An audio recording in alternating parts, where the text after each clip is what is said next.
오늘 말씀의 제목은 다람쥐 쳇바퀴입니다. 다람쥐 쳇바퀴. 우리 권사님 기도해 주실 때도 그런 표현을 써주셨는데 사사기에 대해서 우리가 지난주부터 했어요. 연말까지 다 이렇게 쭉 살펴보게 될 텐데 연말까지 해도 다 끝나지는 않습니다. 하도 그 사사기에 할 얘기들이 많아요. 되게 많은데 근데 사사기의 핵심은 뭐라고 이야기를 했는가 하면 반복되는 잘못된 역사라고 말씀을 드렸어요. 그래서 사사시대의 역사가 영웅들이 참 많이 나오잖아요. 우리가 잘 아는 기드온도 나오고 삼손도 나오고 막 그런데 그 역사가 최종적으로 많은 성경학자들이나 아니면 이스라엘 사람들 스스로도 암흑의 시대다, 암흑의 역사다라고 이야기할 정도로 참 쉽지 않은 그런 몇백 년의 기간을 다루고 있는 것이 바로 사사기라고 하는 책입니다. 지난주에 우리는 그 1장을 중심으로 살펴봤는데요. 제목은 흔들리는 정복이었어요. 그쵸? 하나님이 하나님의 백성들의 삶에는 승리를 주길 원하십니다. 그게 아이가 되었건 어른이 되었건 건강한 사람이 되었건 아픈 사람이 되었건 그 삶 가운데에 이기기를 원하세요. 근데 사람이 싸워서 이기는 그런 이김 말고 내가 이기기 때문에 누군가는 낮아져가지고 그 사람은 비참해지는 그런 이김이 아니라고 말씀드렸죠. 우리의 정복은 어디예요? 혈과 육의 싸움이 아니라 우리 안에 있는 악한 영과의 싸움이에요. 우리 안에 못된 습관들, 거짓말하는 것들, 이기주의적인 것들, 포악하게 다른 사람을 대하는 것들, 이런 모든 것들이 사실은 우리가 나아가서 정복해야 될 거리라고 말씀드렸습니다. 그것이 정복되면 사실 세상 사람들이 이야기하는 정복들, 경제적인 문제라든지 인간관계의 문제라든지 여러 가지 다른 부분들은 저절로 줄줄이 따라오게 돼 있는 거예요. 그런데 이스라엘 백성들이 그 정복의 명령을 받았을 때 어떻게 돼요? 처음에 잘 나가는 듯 하다가 뭘 만났죠? 철병거를 만났죠. 어려운 상황, 도전거리를 만났단 말이에요. 우리가 예수 믿고 신앙생활하고 하나님이 주시는 그 승리를 바라보며 조금 그래도 좀 낮은 표현을 쓴다면 복받기를 바라보며 행복한 인생 살기를 바라보며 예수를 믿다 보면 어떤 일이 생긴다라고요? 꼭 악한 영의 세력이 철병거를 들고 올 때가 있다라고요. 예수 믿는 게 너무 귀찮아 보이게 만들고 예수 믿는 게 너무 힘들어 보이고 손해보게 만드는 것처럼 느낀다라고 하는 거예요. 여러분들 우리는 결론을 알고 있어요. 우리의 전쟁은 반드시 이깁니다. 여러분들이 지금 가지고 있는 도전거리가 정복거리가 어떤 것인지 모르지만 예수 안에서 죽음까지도 이기신 하나님이 우리에게 이미 승리를 보장하고 싸우라고 하는 거예요. 그게 말의 습관이 되었건 나의 잘못된 태도가 되었건 사람을 대하는 어떤 모습이 되었건 내가 정말로 하나님 앞에서 예수 닮은 모습 되기를 원합니다. 그래서 내가 도전해보기를 원합니다 하면 하나님께서는 반드시 이기게 하십니다. 그런데 우리는 어떻게 해요? 그 예수 그리스도의 죽음을 넘어선 약속을 바라보는 것이 아니라 지금 눈앞에 보이는 철병거를 바라보고 그것을 우리의 핑계로 삼고 그 정복을 포기해버리게 된다라고 하는 거죠. 나중에 단지파 이야기 기억나세요? 어떻게 됐는지? 단지파 이야기는 사사기 맨 마지막에 아이어 세트로 시리즈로 몇 장에 걸쳐서 따로 나옵니다. 얼마나 창피한 얘기인지 몰라요. 하나님의 백성이 하나님이 싸우라고 한 그 싸움을 적극적으로 싸우지 아니하고 물러섰을 때에 자기네들이 쫓아내야 될 그 대상들한테 오히려 쫓겨남을 당해요. 그래서 단지파는요, 나중에 선지서들 보면 단지파라는 이름 자체가 없어져요. 참 경각심이 일어나는 얘기 아닙니까? 하나님의 택함 받은 12지파인데 그 중에 한 지파는요, 여러분들 나중에 선지서 가면 사라지는 거예요. 비슷한 얘기가 예수님의 12제자에게도 있지 않습니까? 가룟 유다, 예수님이 직접 손수 택한 12명의 제자 중에 한 명도 그 싸움을 경제적인 이유 때문에 뭐 때문에 싸우기 원치 않는다라고 하면은요, 마귀는 냅다 집어갑니다. 그래서 여러분들 지난주에 우리가 봤던 그 1장의 이스라엘의 역사를 조금 어려운 말로 얘기를 하면 이런 말 들어보셨을 거예요. 반면교사. 누가 이렇게 잘못하는 걸 보고 나는 그러지 말아야 되겠다라고 반면교사를 좀 삼으시면 좋겠어요. 하나님이 우리의 삶 가운데 정복할 것들을 주셨습니다. 그건 다 달라요. 개인마다. 똑같은 교회를 다닌다고 다 똑같을 수가 없어요. 심지어는 가족들도 왜 가족들도 다 성품이 다르잖아요. 가지고 있는 모든 습관들이 남자가 다르고 여자가 다르고 어른이 다르고 아이가 다를 거 아니에요. 그 싸움은 하나님이 각 개인에게 주셨고 자기가 기도하면서 발견해야 되는 거예요.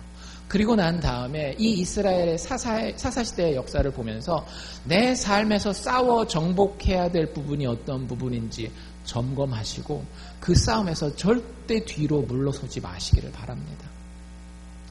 하나님 그때의 그 인생을 축복해 주실 줄로 믿습니다. 전사의 모습으로, 강한 자의 모습으로, 승리하는 모습으로 하나님께서는 하나님의 백성들을 의도하셨어요. 그게 우리를 만드시고 우리를 부르신 이유입니다. 그러니까 좀 가슴 탁 피고 하나님이 나에게 주실 승리를 기대하면서 좀 사세요. 세상에서 이야기하는 그 뭐 어떤 찌질한 뭐 그런 것들, 그것 때문에 내가 그거 조금 얻으면 막 하늘 높은지 모르고 올라가고 그것 좀 안 되면 막 쥐구멍이 어디야 해가지고 막 숨고 그러지 말고 하나님 안에서 영원히 약속된 그 승리를 매 순간순간 누리면서 사는 거예요. 오늘 이야기는 2장으로 넘어갑니다. 2장에는 특별한 이야기가 안 나와 있어요. 1장에는 이제 뭐 지파들의 이야기가 나와 있었고 3장에 넘어가면 이제 드디어 첫 번째 사사의 이야기도 나오고 하는데 2장은 어떤 역할을 하는가 하면 사사기가 어떤 식으로 돌아갈 건지를 보여주는 설명서예요. 쉽게 얘기하자면 사사기 요렇게 보면 이해가 다 될 겁니다 라고 하는 설명서가 사사기 2장입니다. 특별히 거기를 보면 제가 제목으로 붙였던 정말 다람쥐 쳇바퀴라고 하는 모습이 사사시대 이스라엘의 역사구나라는 것을 느끼게 돼요. 여러분들 다람쥐 쳇바퀴 아시죠? 다람쥐 키우면 다람쥐라는 놈은 어때요? 막 넓은 데서 막 여기 뛰고 저기 뛰고 막 올라가고 내려가고 막 이래야 되잖아요. 그러니까 안 가면 어떻게 되겠어요? 막 비만에 걸리고 뭐 걔네들도 당뇨가 있는지 모르겠지만 혈압 올라가고 당뇨 있고 그래가지고 막 아플 거 아니에요. 그래서 다람쥐 운동하라고 뭘 달아줘요? 바퀴를 하나 달아준단 말이죠. 근데 그 바퀴의 그 포인트가 뭐예요? 뛰긴 뛰되 아무데도 안 가요. 항상 제자리란 말이죠. 여러분들 이게 다람쥐 이게 영어 미국 사람들은 이런 표현을 써요. rat race. 그래서 그 미로 같은 데다가 미로 만들어 놓고 치즈 한 군데다 놓고 이렇게 그 쥐들 집어넣으면 실험하면서 집어넣으면 이렇게 여기저기 막 헤매면서 일로 부딪혔다 열심히 가죠. 근데 기껏해야 치즈 먹어봤자 여전히 어디 있는 거예요. 그 헷갈리고 혼탁한 그 미로 안에 있다라고 하는 거예요. 근데 이스라엘 역사가 꼭 그래요. 사사기를 보면 2장에서 이야기하는 게 딱 그 얘기고요. 뒤에 넘어가서 나오는 사사들의 이야기마다 똑같은 패턴을 12번을 반복을 합니다. 12번을. 성경에서 12는 완전 숫자예요. 완전 숫자. 여러분들 사사기를 쓴 이유가 뭘까요?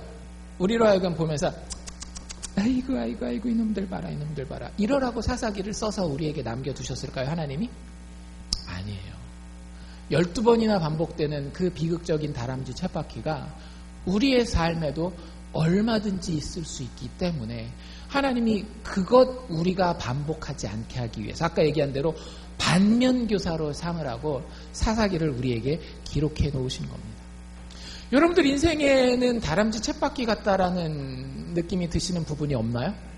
저는 찾다 오늘 아침에 딱 찾았어요. 어저께까지 못 찾았는데 오늘 아침에 기도하는데 하나님이 야, 너 참 바보 같구나 이런 거를 발견하게 해주셨어요. 뭐냐면 그 사람들마다 소비 패턴이 있잖아요. 소비 패턴이. 여러분들은 어떤 걸 사십니까?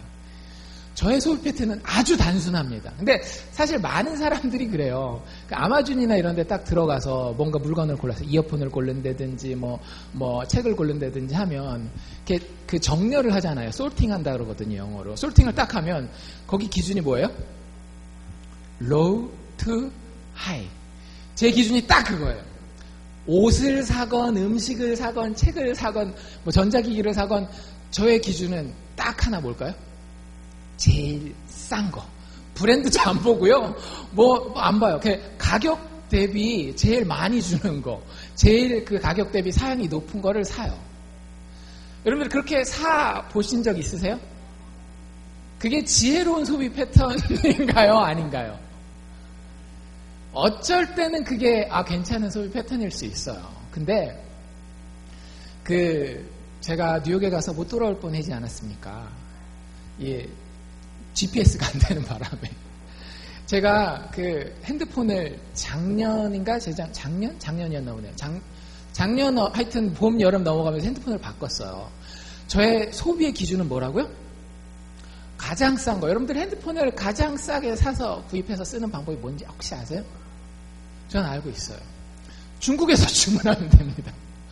중국에서 주문을 하면 똑같은 하드웨어를 가졌는데도 진짜 값이, 여기서는 진짜 저렴한 걸 사도 여러분들 핸드폰 사보신 분들은 미니멈 한 3,400은 줘야 돼요. 좀 비싼 것들은 5,600에서 1,000까지도 언락으로 사면 그 정도 1,000불을 줘야 되는데, 중국에서 사면 그 비슷한 사양을 100불대에서 살 수 있어요. 그렇게 구입을 했습니다. 굉장히 뿌듯했죠. 올 여름까지는 그게 바보 같은 소비 행태인 걸 몰랐어요. 각 나라마다요, 전파를 보내는 밴드라는 방식이 있는데 그 방식이 다 다른 거예요. 중국 사람들은 자기네 나라하고 인도에다가 그걸 딱 맞춰놨어요. 미국은 그 방식을 옛날에는 썼는데, 지금 제가 쓰는 통신회사가 티모빌이거든요. 티모빌은 그 회사를, 통신 안테나 방식을 서서히 바꾸고, 알칸사는 아직 시골이라 스타일입니다. 아직 안 바꿔서 제게 3G 쓸 수 있어요. 근데 뉴욕 딱 넘어갔는데, 여러분들 핸드폰에 E라고 뜬 거 본 적 있으세요? 굉장히 느리거든요. GPS 사용하기 되게 힘들어요. 실시간으로 이게 탁탁탁 정보가 와야 되는데 안 오니까. 그래가지고 바로 조지 워싱턴 브리지 들어가가지고 맨하탄을 방문하게 되신 거 아닙니까? 그래서 제가 보면서 한국말에 어떤 말이 있어요? 싼 게 비지떡이구나. 제가 이번에 처음 그랬겠죠, 근데 핸드폰 사면서 아니에요. 매번 집사람 저한테 뭐라 그러는가 하면, 여보, 너무 싼 거 사지 말고 그래도 사람들이 살만한 것들로 사. 제가 그 말 잘 들을까요, 안 들을까요? 잘 안 들어요. 남자들이 고집이 굉장히 셉니다. 남자들이 고집이 세요. 근데 이게 남자의 문제가 아니에요. 성경을 보면 인간의 문제라고 하는 거예요. 다람쥐 쳇바퀴라고 하는 게 저의 소비 패턴에서만 보이는 게 아니라, 남자가 되었건 여자가 되었건 어른이 되었건 아이가 되었건 분명히 이거는 벗어나야 되는데 어때요? 벗어나지를 못해요. 진짜 다람쥐 쳇바퀴 돌듯이. 제가 아는 참 안타까운 예는, 군목으로 있을 때 나이 많으신 분이었어요. 여자 집사님은 이제 한 60대가 돼가지고 정말 새벽 기도도 잘 섬기는데, 그 남편분은 하여튼 그렇게 술을 좋아하세요. 술을. 다람쥐 쳇바퀴 돌듯이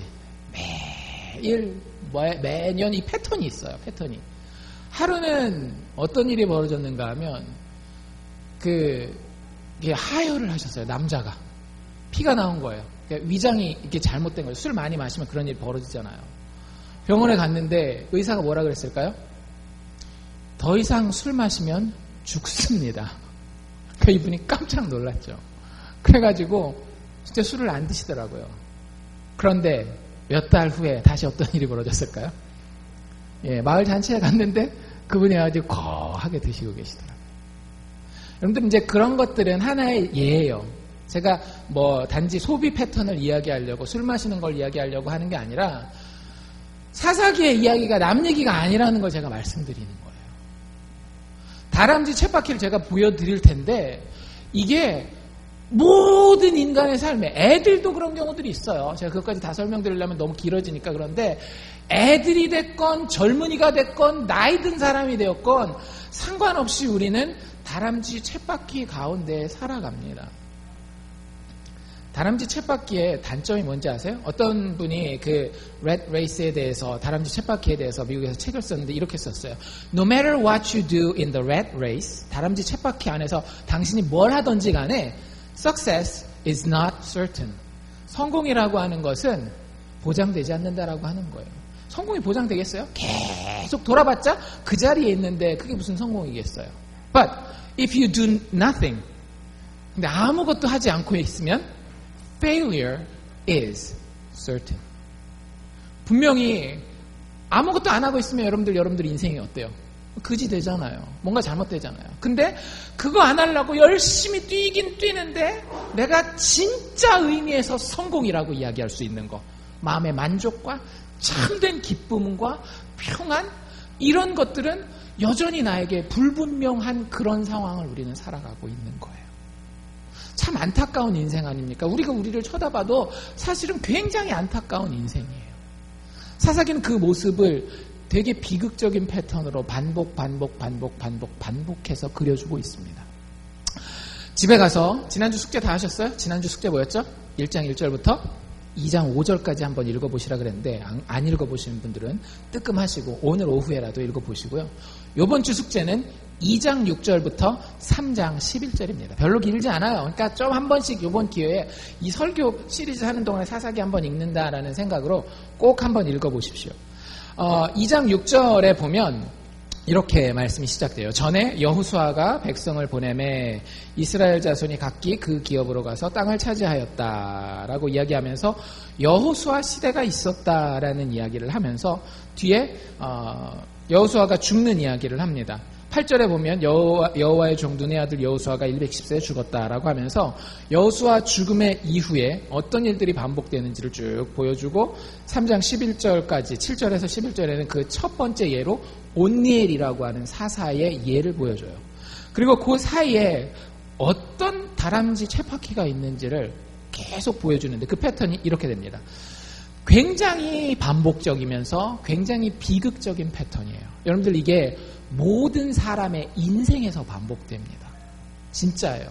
모든 사람의 인생에서 반복돼요. 제가 이게 단지 몇천 년 전에 이스라엘이라고 하는 나라만의 역사인가 아니면 진짜 나한테 있는 모습인가 봤더니 솔직하게 보니까 This is my life. 이게 내 인생의 모습이더라고요.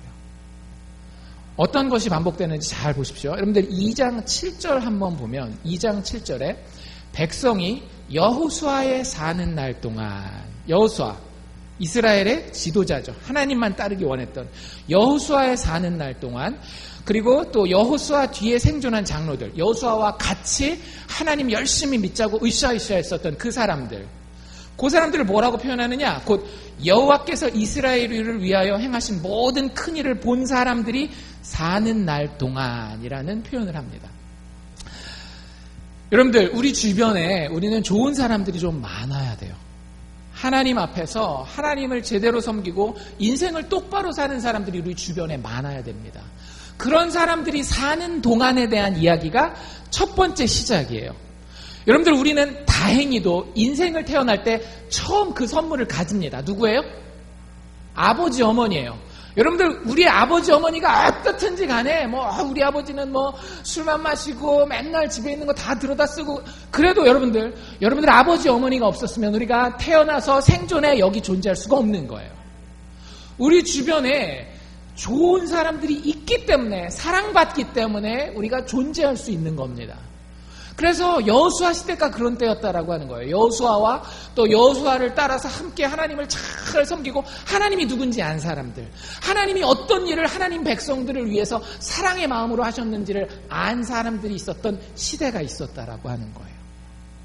그 시대 동안 어떤 일이 벌어집니까? 이스라엘 사람들의 삶 가운데에 맨 마지막 7절 맨 끝에 뭐라고 얘기해요? 여호와를 섬겼더라. 여러분들 이게 우리의 삶의 시작이었습니다. 우리의 삶은 축복받고 사랑받고 아무 노력도 하지 않았을 때 누군가 나를 위해서 사랑해주고 희생해준 그 삶을 살아왔던 거예요. 여러분들의 삶에 보면 중간중간에 그런 때들이 있을 겁니다. 그게 내 남편이나 아내일 수도 있고요.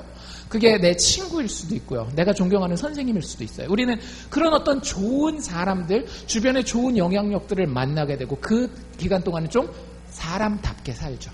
그렇죠? 사람답게 괜찮게 산단 말이에요.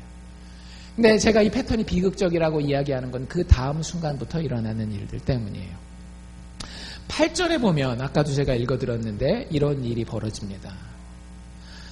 여호수아에 사는 날 동안 백성들이 여호와 하나님만을 섬겼는데 8절에 보면 여호와의 종 눈의 아들 여호수아가 110세에 어떻게 됐더라? 죽었더라. 굉장히 짧은 단어예요. 어떤 사람이 죽었어요. 그런데 그 사람의 죽음은 굉장히 큰 영향력을 미칩니다. 10절에도 똑같은 표현을 하고 있거든요. 여호수아만 죽은 게 아니라 10절에 보면 그 세대 사람들도, 아까 여호수아와 같이 하나님을 잘 믿었었던 그 사람들 있죠. 그 세대 사람들도 다 그 열조에게로 돌아갔다라고 이야기를 해요. 여러분들 그때 조심하십시오. 여러분들에게 지금 좋은 영향력을 미치는 사람들이 있을 거예요. 그 사람들이 여러분들 옆에 평생 있을 거라고 생각하지 마십시오. 그게 여러분들 부모가 되었건 친구가 되었건 어떤 영적인 동역자가 되었건 여러분들 옆에 평생 있지 않습니다. 언젠가는 그 사람이 여러분들 옆을 떠날 때가 있어요. 이렇게 얘기하면 여러분들 너무 섭하다라고 생각하실지 모르겠지만, 여러분 아내가 너무 좋으세요? 여러분의 남편이 너무 좋으세요? 언젠가 떠납니다. 여러분이 미워서 떠나는 게 아니라 능력이 되지 않기 때문에. 더 이상 자기 스스로의 육체의 생명을 유지할 수 없는 날이 온다니까요. 어떤 사람들은 그걸 젊어서 맞이해요. 그런데 대부분의 사람들은 그걸 언제 맞이해요? 나이 들고 맞이해요. 여러분들 나이 들고 배우자를 잃는 것은 쉬운 일일까요? 그렇지 않아요. 제가 저희 외할아버지 케이스를 보니까요. 제가 봤을 때 그 당시 사실만큼 사셨어요, 나이가. 70 넘어 80 바라보면, 팔순 정도까지 가시면 그래도 평균치는 사시는 거니까. 외할머니가 돌아가셨는데, 너무 힘들어 하셨어요. 꽤 오랫동안 힘들어 하시더라고요. 여러분들, 우리 주변에 지금 좋은 영향력을 미치는 그 누군가는, 그 영향력은, 그게 사람이 되었건, 어떤 환경이 되었건, 떠나가는 날이 분명히 옵니다. 분명히 와요. 그게 성경의 메시지고 이스라엘 백성들이 당했던 현실이에요. 그런데 그 다음이 문제예요. 그 다음에 어떤 일이 벌어지는가 하면, 그 다음을 한 단어로 뭐라고 이야기를 하는가 하면, 한 단어로 여호수아와 함께했던 장로들이 죽은 다음의 시대를 한 단어로 뭐라 그러는가 하면 10절 중간에 보면 다른 세대라고 표현하고 있어요. 지금까지는 사람답게 하나님을 두려워할 줄 알면서 하나님의 뜻대로 살려고 했었던 이런 어떤 방향성이 있었던 거예요. 근데 그거 영향력이 그쳐버리니까 자기들 마음대로 사는 거예요. 이 뒤에 보면 사사기의 역사가 얼마나 더럽고 지저분한지 모릅니다. 성경에 이런 얘기가 나와 있어? 세상 뉴스 사건 사고를 안 해도 안 나오는 일들이 성경에 기록되어 있어요. 그 이유가 뭐냐면요, 세대가 달라졌기 때문에 그래요. 여기서 얘기하는 건 단지 젊은 세대를 이야기를 하는 게 아니에요. 하나님을 아는 세대냐, 하나님을 알지 못하느냐 하는 세대인데, 여호와를 알지 못한다라고 이야기를 하고 있어요. 10절에 보면 다른 세대, 그 다른 세대는 여호와를 알지 못하며 또 여호와께서 이스라엘을 위하여 행하신 일도 알지 못하였더라. 하나님이 내 인생 가운데 분명히 역사하고 계시는 걸 전혀 생각 안 해요. 그냥 우연히 되는 거지 뭐. 세상 살다 보면 그런 거지 뭐. 친구 만나는 거고, 사람 사귀는 거고, 돈 버는 거고, 돈 잃을 때도 있는 거고, 그냥 그렇게 산다라는 거예요. 여호와께서 지금 내 삶의 현장에서 선하신 뜻을 가지고 우리를 인간답게 만들기 위해서 그의 은혜로운 손을 가지고 지금도 역사하고 계시다라고 하는 사실을 잊어버리고 사는 거예요. 내가 내 뜻대로 내가 원하는 길을 가고 있다라고 생각한다라고요. 아니라고요. 그런데 다른 세대는 그걸 잊어버립니다. 여호와를 잊어버렸으니까 당연히 여호와께서 하시는 일도 잊어버릴 수밖에 없는 거죠. 그럼 어떤 일이 벌어지느냐? 11절에 보면 이스라엘 자손이 여호와의 목전에 악을 행하였더라. 삶이 여러분들 좀 악해지게 돼요. 그런 거 못 느끼세요? 요즘에 보면 사람들이 더 많이 옛날보다 악해졌구나. 옛날에는 운전하다가 좀 끼어든다든지 이러면은 그냥 이렇게 넘어가는 적도 많지만, 요즘에 다 그런 건 아니지만 어떤 사람들이 있어요? 끼어들면 그 앞에 다시 붕 와가지고 끼어들고 브레이크 팍 밟고, 아니면 한국같이 이제 도로가 좁고 그런 데서는 아예 세우죠. 딱 세워가지고 문 열고 나와가지고 막 그 자리에서 주먹 다짐하고 막 이런 일들이 점점 더 생겨요. 미국 사회도 보니까 더 많아진 것 같아요. 우리 미국 사회 흐름을 알고 있잖아요. 미국 사회는 가면 갈수록 하나님을 잊고 사는 사회입니다. 하나님을 잊으면 잊을수록 여러분들 꼭 기억하십시오. 그게 내가 됐건 남이 됐건 그 인생은 악해질 수밖에 없어요. 왜? 누군가 나를 지켜보고 있다라고 하는 사실을 잊어버리기 때문에. 편하죠. 근데 여러분들 그게 장기적으로 생각하면 절대 편한 게 아니에요. 나도 힘들고 남도 힘들고 온 세상이 다 같이 힘들어지는 거예요. 여호와를 잃어버리니까 악을 행해요. 그리고 영적으로는 어떤 일이 벌어져요? 12절에 보면 애굽 땅에서 그들을 인도해내신 그들의 열조 하나님 여호와를 버리고 다른 신, 곧 사방에 있는 다른 백성들의 신들을 쫓아 그들에게 절하여 여호와를 진노하시게 했다. 자기가 섬기고 싶은 거 다 섬기는 거예요. 육체의 쾌락, 돈, 명예, 뭐 하여튼 자기가 섬기고 싶은 거 다 섬기는 거예요. 하나님만 빼고.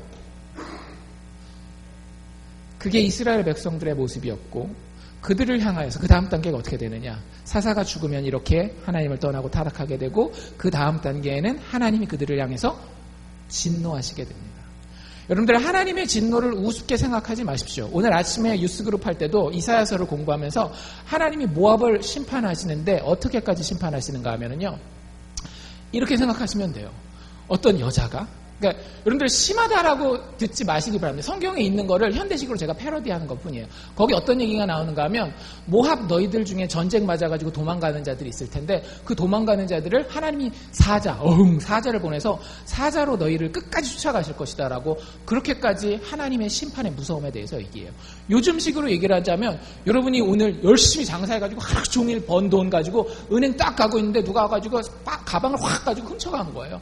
근데 거기다 와가지고 어떤 사람이 칼로 자기 훅 찌르고 너 뭐야 기분 나쁘게 왜 길거리에 걸쳐 있어, 그런 일을 2번이나 막 당하는 그런 일들이 하나님을 떠난 백성들에게 일어나는 심판으로 성경은 기록하고 있습니다.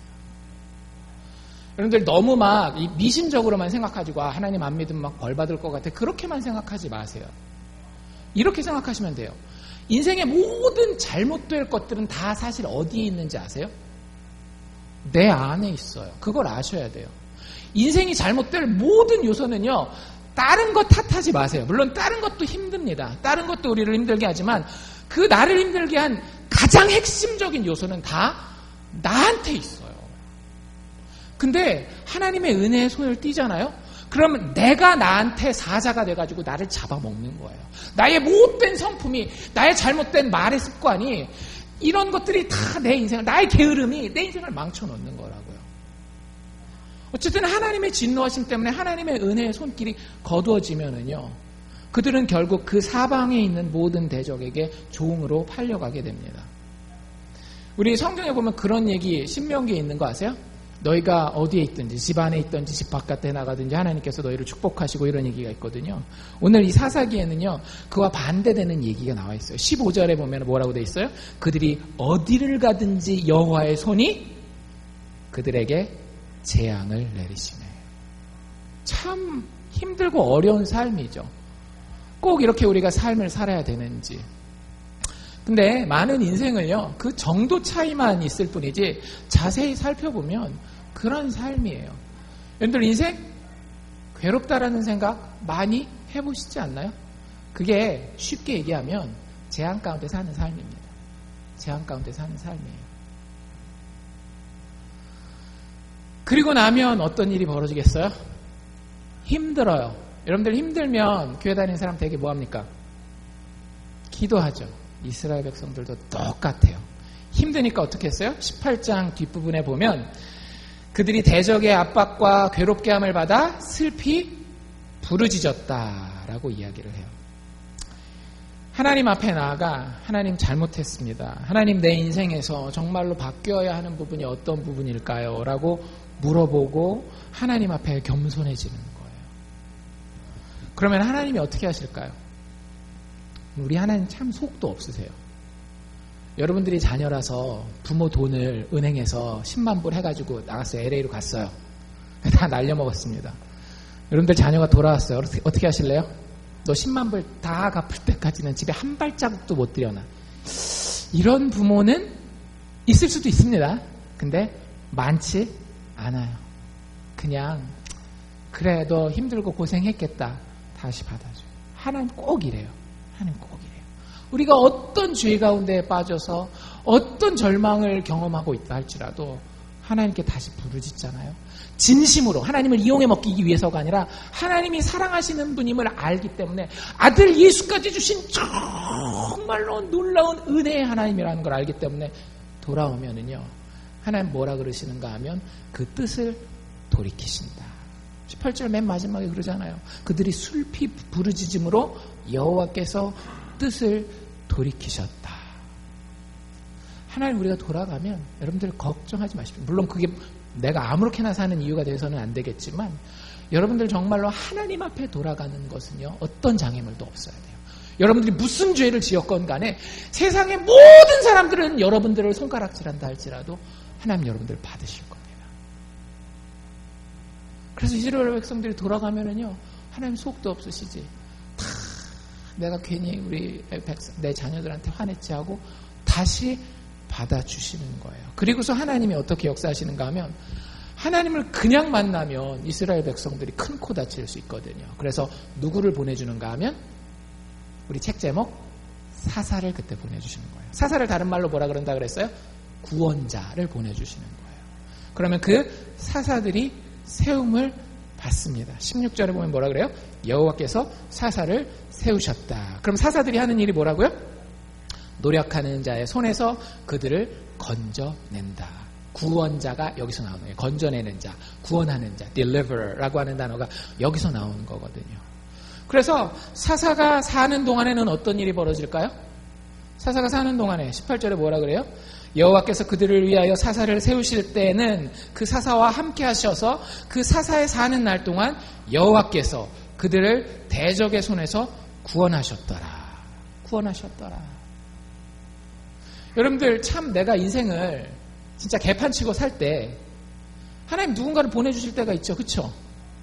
그게 어떤 목사님이 될 수도 있고 어떤 믿음의 성도가 될 수도 있고 아니면 교회 안 다니는 사람이지만 내 인생을 바른 길로 지시해 줄 수 있는 어떤 좋은 친구일 수도 있어요.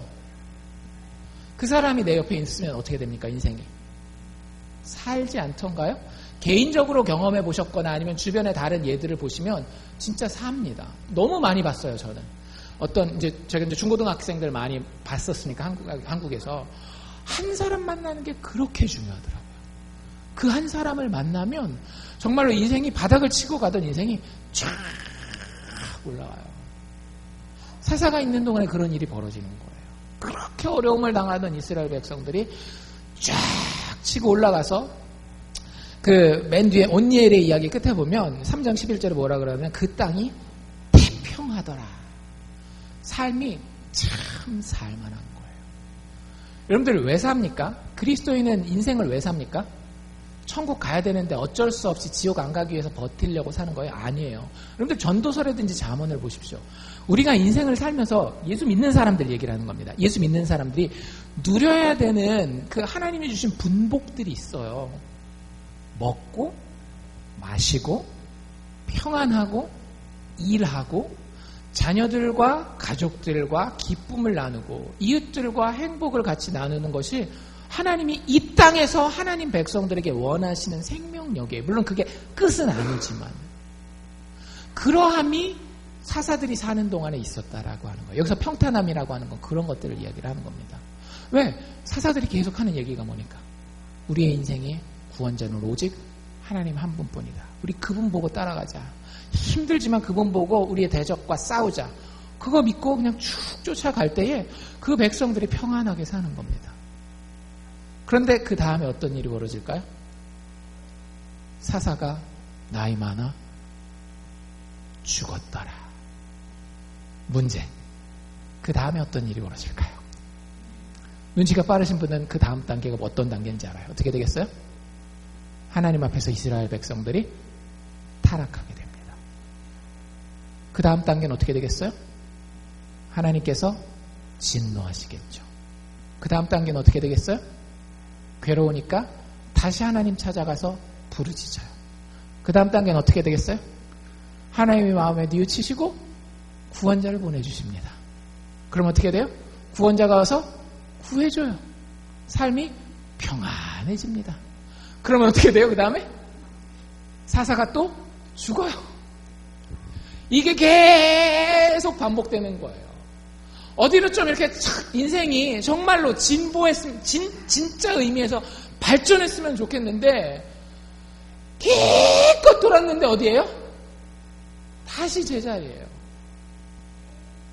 여러분들, 이게 인생이라니까요. 우리가 하나님을 제대로 섬기지 못하면 그게 우리의 삶이에요.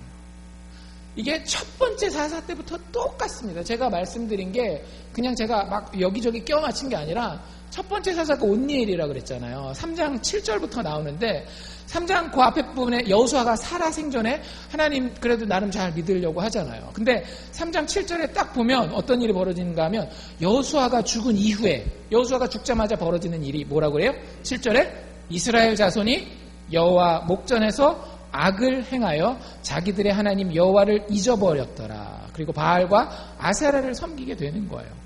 그럼 하나님이 어떻게 하시겠어요? 8절에 나옵니다. 그대로 나와요. 여호와께서 이스라엘에게 진노하셨더라. 그리고 어떻게 해요?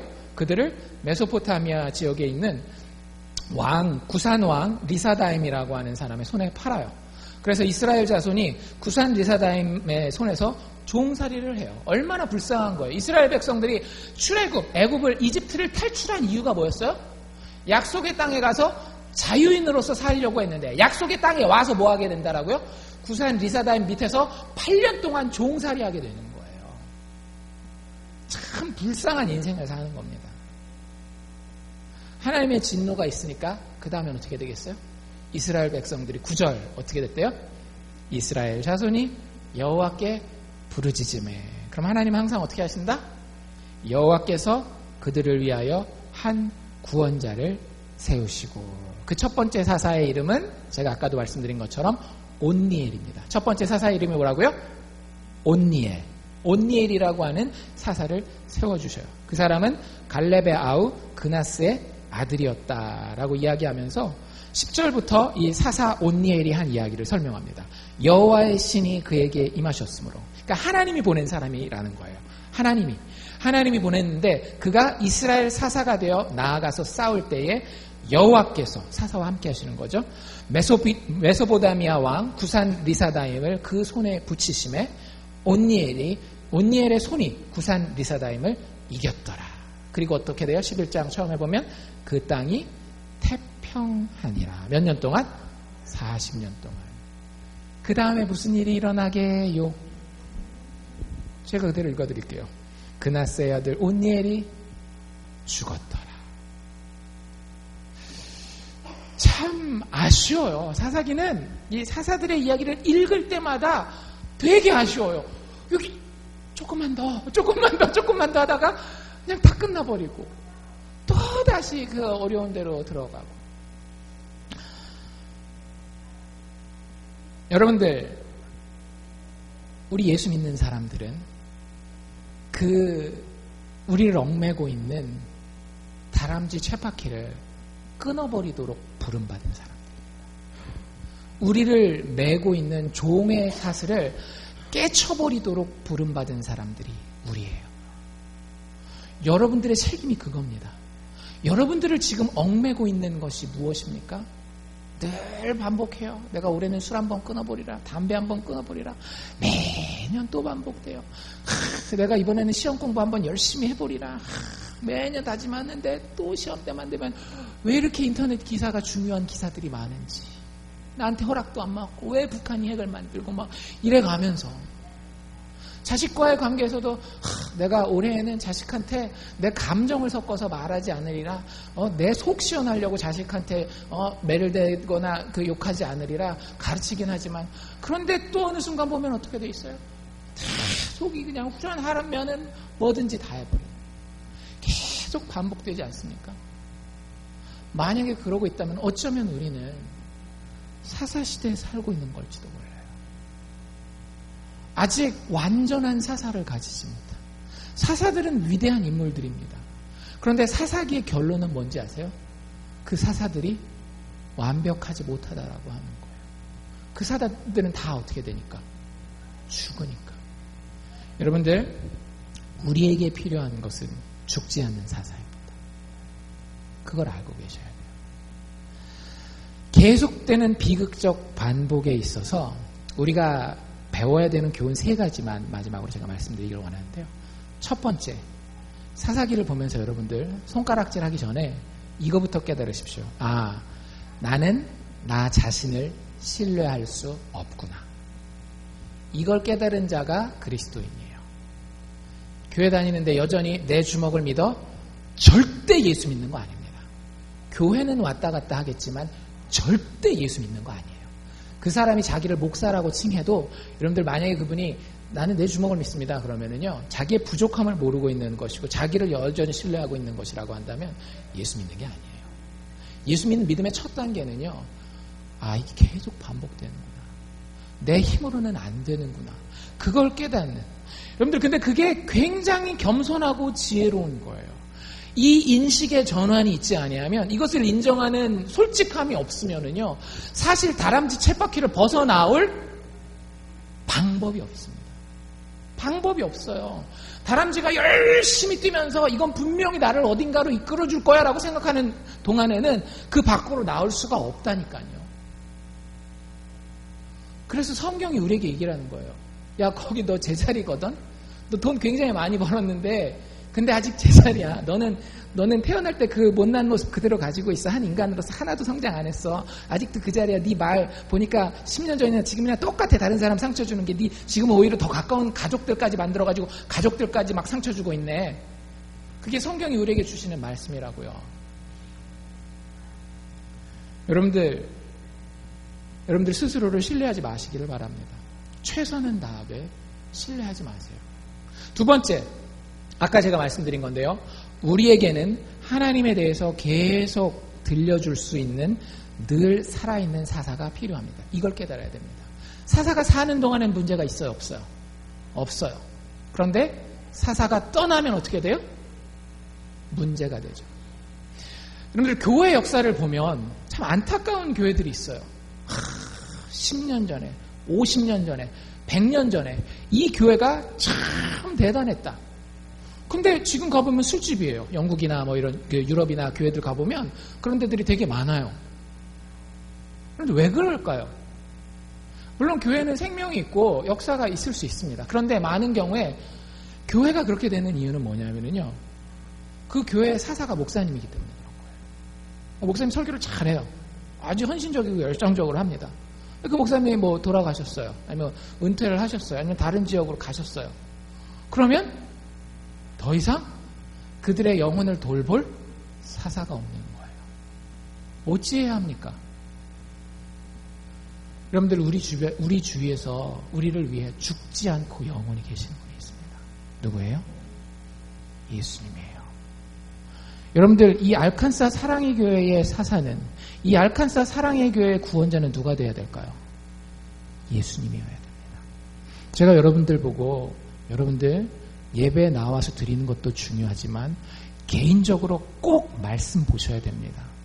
개인적으로 꼭 기도하셔야 됩니다 라고 말씀드리는 이유가 있어요. 여러 가지 이유가 있겠죠. 그 이유가 뭘까요? 예수가 사사인 사람과 예수가 사사가 아닌 사람의 가장 큰 차이가 거기 있습니다. 예수가 나의 구원자인 사람은요, 말씀을 통해서, 기도를 통해서 개인적으로 그 구원자를 알고 있습니다. 그런데 교회 다니지만 맨날 다람쥐 쳇바퀴 도는 사람이 있거든요. 변화가 없어요. 10년 전이나 지금이나, 10년 전에도 착했던 사람 지금도 그냥 대충 착하네. 10년 전에도 못됐었던 사람 교회 다닌다라는 거 빼놓고는 다 여전히 못됐네. 똑같아요. 이유가 뭘까요? 교회가 사사가 되는 거예요. 종교 행위가 사사가 되는 거예요. 교회에서 보는 어떤 누군가 인간이 사사가 되는 거예요. 여러분들, 우리가 그분들을 통해서 도움을 받을 수는 있습니다. 그런데 최종적인 사사는 죽지 않아야 돼요. 그 사사는 예수 그리스도예요. 사사들의 모습을, 그래서 12명의 사사들의 모습을 쭉 보게 되면 거기에 예수님의 모습이 나와 있어요. 참 신기하게. 예를 들면 온니엘 같은 경우는 하나님이 온니엘을 부르실 때, 아까 제가 읽어드렸는데 10절에 보면 뭐라고 나와 있는가 하면 여호와의 신이 그에게 임하였다라고 나와요. 여러분들 이거 어디서 많이 보지 않았습니까? 우리 마가복음 시리즈 할 때 이거 봤어요. 예수님께서 구원자로 이 땅에 오셨을 때에 처음으로 공생이 시작하기 전에 처음에 하신 일이 뭐예요? 세례 요한에게 가서 세례를 받았잖아요. 그게 마가복음 1장 이야기 아닙니까? 세례 받을 때 어떤 일이 일어나요? 하늘로서 성령이 비둘기같이 내려 예수 위에 임하는 장면. 지금 사사가 그렇게 딱 되고 있잖아요. 여호와의 신이 온니엘에게 임하였어요. 근데 구약시대에는 그 성령이 어떻게 되는가 하면 임했다가 떠나갑니다. 그런데 신약시대 예수 때부터는 달라진다라고 하는 거예요. 여러분들이 예수 믿고 있다라고 한다면 더 이상 우리는 하나님이 우리를 떠나실까 안 떠나실까를 걱정하지 않으셔도 돼요. 정말로 예수에게 붙들려 있으면은요, 여러분들이 잠자고 있건, 여러분들이 놀고 있건, 여러분들이 공부하고 있건, 일하고 있건, 교회 나와 있건 상관없이 예수의 영 성령이 우리와 늘 함께 하십니다. 죽지 않아요. 우리 옆에서 우리를 격려하고 우리를 인도해 주시는 그분이 절대 죽지 않는다라고요. 여러분들이 어디 가서 바람 피워야 할 기회가 생겼어요. 예수가 정말로 서슬퍼렇게 눈 뜨고 너 그럴 수 있어? 나는 너를 위해서 목숨을 바쳤는데 너는 육신의 배우자를 내가 너에게 허락해 줬는데 그 배우자를 놔두고 어디 가서 바람을 피는 거야. 여러분 옆에서 그렇게 서슬퍼렇게 눈 뜨고 예수님이 이야기해 주신다라니까요. 그럼 여러분들 그 인생 사는 거예요. 돈에 대한 문제도 마찬가지고요. 게으름에 대한 문제도 마찬가지고요. 다 똑같습니다. 한 가지 원리는 예수가 나와 함께 하느냐 안 하느냐. 늘 죽지 않고 사는 사사가 내 옆에 있느냐 없느냐. 말씀과 기도를 통해서 여러분들 그 사사를 모시십시오. 사사기의 역사는 그것에 실패한 역사입니다. 사사만 쭉 쳐다보고 있어요. 사사가 어떻게 해주나 그 사사는 죽어요. 목사도 죽고 장로도 죽고 권사도 죽고 다 죽어요. 우리가 아무리 존경하는 사람도 예수만 영원히 삽니다. 예수만. 그래서 마지막으로 한 가지 여러분들이 해야 되는 거예요. 여러분들 사사시대의 역사를 반복하지 않으려면, 여러분들의 인생이 비극적인 다람쥐 쳇바퀴가 되지 않으려면 여러분 늘 예수를 사모하고 예수를 존중하고 예수와 동행하시길 바랍니다. 그것이 정말 평안을 누리는, 승리하는 하나님의 백성들의 삶의 비결입니다. 여러분 생각으로 부족해요. 제가 교만해서 하는 얘기가 아니라 여러분들 공부해 보십시오. 역사를 공부하고 정치를 공부하고 철학을 공부하고 뉴스만 살펴봐도 우리에게는 사사 구원자가 필요합니다. 그리고 그분이 있어요. 그분이 죽지 않고 서 계십니다.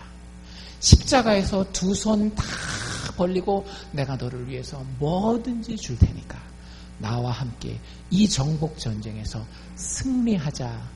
다람쥐 쳇바퀴에서 벗어나서 늘 다시 패배로 돌아가는 패배주의에서 벗어나서 하나님이 원하시는 아름다운 인간이 되기 위해서, 정말로 멋진 아버지, 멋진 어머니, 하나님이 원하시는 멋진 학생, 멋진 일꾼이 되기 위해서 예수와 함께 날마다 동행하시기를 주의 이름으로 축원합니다.